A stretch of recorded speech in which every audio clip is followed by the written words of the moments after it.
masking club series, I did decide to focus on K-beauty masks. I did mention earlier in this series that even though I love to focus on independent British skincare brands, a lot of them have formulated their masks in such a way that they're powder forms, and not everybody likes to mix a mask like me. And that's why I went to K-beauty. K-beauty is affordable and they have such a wide range of products, it's absolutely ridiculous. But I have a feeling, an educated assumption, that there are some people who do not enjoy shopping K-beauty. It can get a little bit overwhelming, and because they're very nouveau, always using ingredients that are not particularly well known in the Western beauty market, I feel like some people do just intentionally stay away from K-beauty. So I decided to do a little bit more investigating. Not all brands are making powder masks based on clay. Some of them are trying to venture a little bit out.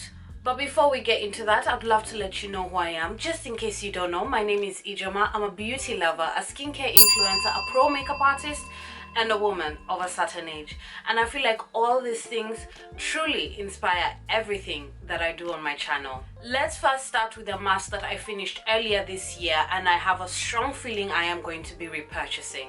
I am talking about the Intervention mask from Disciple London. As a brand, Disciple London has steered away from creating powder masks. They do have quite a few more masks in their repertoire, and hopefully before the year ends, I will be getting into them. But in today's video, we're going to focus on Intervention. Intervention surprised me from the moment I first started using it. It is classic in my style of skincare. I love it when exfoliating products are nourishing to the skin. They're not just exfoliating my skin. I want them to give my skin a little bit more, and I feel like Intervention does that really well. Intervention is an exfoliating mask, a very deep exfoliating mask. It is a mask that I do not feel is for the newbies. Even though you could buy it and maybe use it as a power move, like maybe use it once every 2 weeks if you're a newbie to chemical exfoliation. But for the rest of us, we could pull out that baby once or twice a week and have some exceptional skin. Every time I used that mask, the skin was left plump, it was left polished, it was just left super glowy, but I was fully aware of how strong the mask was. There were some times when I used it, I did feel, oh, maybe we've gone a little bit too far, but I am very confident in my skincare ways. I know how to deal with a situation like that. So keep that in mind. Intervention is fantastic as a mask, but she is strong. She is chock full of AHAs. There is glycolic acid in this, there's lactic acid in this, there's also malic and tantric acid. And do remember that I had mentioned that this is a very nourishing mask. There is sunflower oil, coconut oil derivatives, there's baobab oil. It's also chock full of antioxidants from vitamin C, baobab, blueberry, grape, and apple. As a mask, it's fantastic. I like calling it a power move because it's exactly that. It's a type of mask you put on your skin and you get instant results. The skin just looks super polished, super glowy, super soft, and I really do recommend it. But because of the way it's formulated, I don't feel like it's a product that is easy to use for a skincare newbie or an exfoliation newbie. I'm going to give it a 3 out of 5. But it's really good. Let's move on to Evolve Beauty. I have 2 masks from the brand and I'm going to start with the one that is the exfoliating mask. With me, I have the Radiant Glow Mask. Very nice, a really good all-rounder. There is something very fun and easy about this mask, and I think what I love about it is the way it rinses off the skin. It's somewhat like a milky wash, so it makes me treat it not just as a mask but also as a cleanser. My favorite way to use this has been during my morning routines. I did make a video about morning masking. It will be linked in the playlist for the Masking Club series. The way it turns into a gentle milky wash really makes me like putting it in my morning routine. And also that physical exfoliation gives me a little bit more something, ensuring that my skin just looks super perky, super bright, and ready for the day. Now this mask not only has physical exfoliation, it also has chemical exfoliation. You also get a bit of a cleanse because there's also some clay in this formula. As I said, I do feel like this is a really good all-rounder. I do feel like all skin types would enjoy this mask. Be mindful if you have sensitive skin or you have skin that is compromised that would not be able to handle physical exfoliation. The best way I found to use this mask was on wet skin. If I attempt to put this on dry skin, I feel like the exfoliation particles were rubbing a little bit too hard for my liking. But applying it on wet skin makes it a much pleasant experience, and I really like this. I really like this. It's been making me really happy. Let me be a little bit more specific about the ingredients. I did mention that there's chemical and physical exfoliation within this mask. The chemical exfoliation is coming from AHAs that are naturally derived from the sugars in this mask. And the physical exfoliation is coming from coconut shell powder. I did mention the clay, but there's also cacao, glycerin, and sunflower oil. As you can see, it is nourishing, it is my style of exfoliating, and I'm really here for it. I like its simplicity. I like that it is extremely gentle. I like that many people can use this mask. And for that, I am willing to give this mask a 4 out of 5. Really nice, pleasantly surprised. Now for the next mask from Evolve Beauty, I have the Retionol Gold Mask. If it was not for the reviews, I would have not purchased this. I am not one for gimmicky skincare, so when I saw the gold, I thought, why?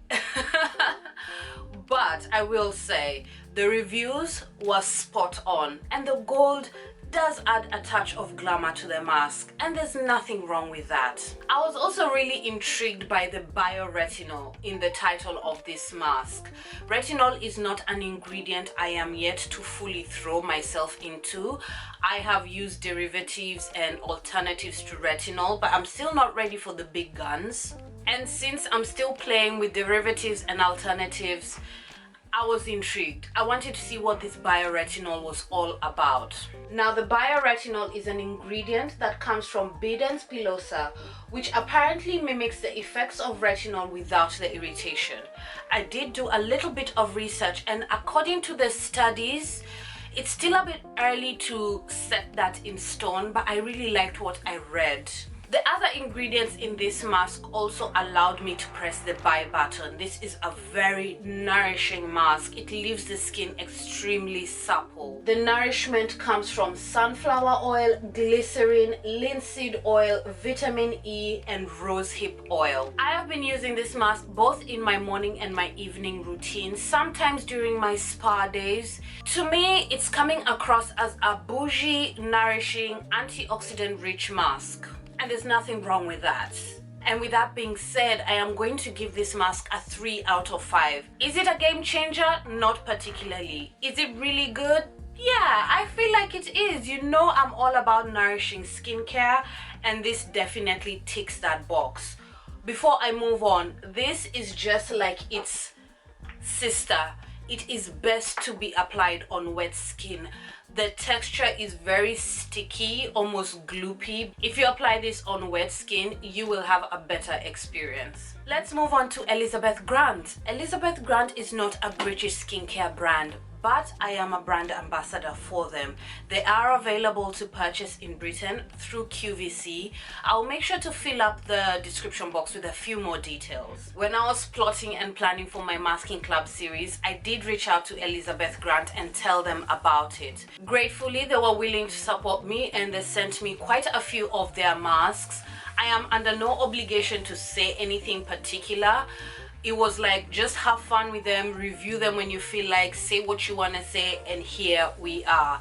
So I have been testing quite a few of their masks during the year, and so far this is the one that I am most confident, or rather ready to talk about. With me, I have the Modern Defense Purifying Peat Mask. Really nice. This is what I call a bougie clay mask. It definitely stands out from the sea of clay masks, because when it comes to masks, most brands tend to first make a clay mask. It's like the easiest thing to do, and there are quite a few in the market. But I really feel like this baby is rather elevated. What stood out to me in the ingredient deck is the addition of peat. And peat is something like an aged, antioxidant-rich mud that has healing properties. And I really liked the sound of that. And I also did a little bit more research about peat, and I found that it's a part of the Peter Thomas Roth mask, the Irish mud mask. I believe that's what it's called. I'll be clear on the screen, and that's a mask I've always wanted to try, but it's not quite accessible to me. So when this came into my life, I was like, hi. And I really like it. It's a well-mannered, as I said, bougie clay mask. It does not dry out the skin. The ingredient deck is absolutely fantastic. A beautiful, soft, moussey texture. There's glycerin in this, there's olive oil, there's coconut oil. There's also the torricelum, which is a blend of antioxidants that is unique to Elizabeth Grant. There's also zinc oxide, which I really like, because that's an ingredient that can really be supportive to acne-prone skin. I wish to really stress that this mask did not dry out my skin. I was a little bit crazy and decided to use it on a trot for about 10 days, and the skin was never left dry. But please don't forget that IJ has a very hydrating and juicy routine, so I felt that really did support my skin as well. Very generous in size. It's 100 ml, and all the other masks that I've reviewed in this video don't get up to that. Intervention is about, I think, 60 ml. I'll confirm on the screen really quickly. The Evolve ones are 60 ml each, so for a mask this is generous. The packaging is beautiful, perfect for an elevated masking routine. 4 out of 5. And that's that. These are some of the masks that I have been playing with in support of my masking club series. I am really enjoying doing this. I feel like I had gotten stuck in a rut when it comes to my masks. I was buying the same ones over and over again, and now I'm just out here exploring so many different masks. Down in the description box, as per usual, I will fill it in with the details of everything I've mentioned in this video. Don't forget to check out the playlist of the Masking Club series, and because you've watched this video, make sure to mask today or tomorrow. Figure it out. And with that, I want to thank you so much for being here with me. My name is Ijeoma, and I'll see you soon.